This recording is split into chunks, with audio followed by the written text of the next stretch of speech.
Adopté. On passe à la délibération 376. Je donne la parole à Maryse Fagot. Oui, merci Madame la Présidente. Mesdames, Messieurs les conseillers régionaux, chers collègues, c'est toujours avec plaisir dans cet hémicycle d'avoir à l'ordre du jour des délibérations ayant trait au canal Seine-Nord Europe.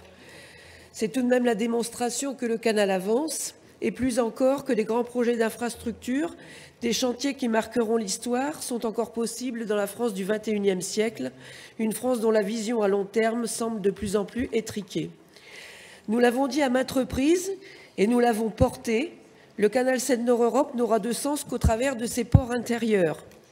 Je rappelle une fois encore que ces ports sont au nombre de 4 et permettront de garantir des retombées économiques significatives pour nos territoires, autour de Marquion-Cambrai, Noyon, Nesle et Péronne.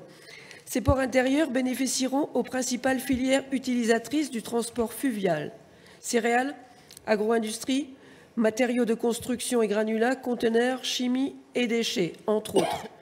Connectés au réseau routier ainsi qu'au réseau ferroviaire, pour 2 d'entre eux, ils constitueront une opportunité de développement économique et d'offres de transport multimodal pour les territoires traversés par le canal, tout en contribuant au hub logistique régional.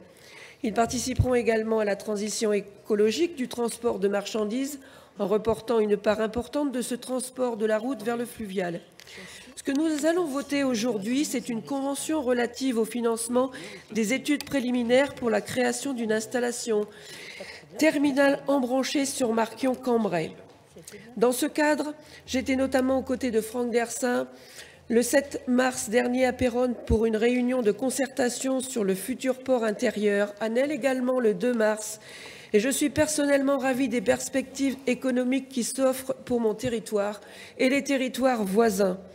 Bien sûr, avec pleine conscience de nombreux travaux qui s'ouvrent à nous dans de nombreux domaines, formation, emploi, insertion, logement et j'en passe. Il y a tant à dire et à organiser autour de ces plateformes qui vont transformer nos territoires ruraux. Si nous n'avions qu'un exemple à donner, c'est celui du port intérieur de Bruay-Saint-Saulve qui borde l'Escaut. Entre 2016 et 2019, il a doublé son activité, faisant de ce site le 4e port fluvial français pour les conteneurs, derrière des grandes villes comme Paris, Strasbourg ou Lyon. Et en septembre 2021, un nouvel investissement de 7,5 millions d'euros a permis l'extension du port qui est voué à s'agrandir encore. Alors, je souhaite demain le même avenir à nos 4 ports intérieurs. Et bien sûr, nous voterons sans réserve cette délibération. Je vous remercie.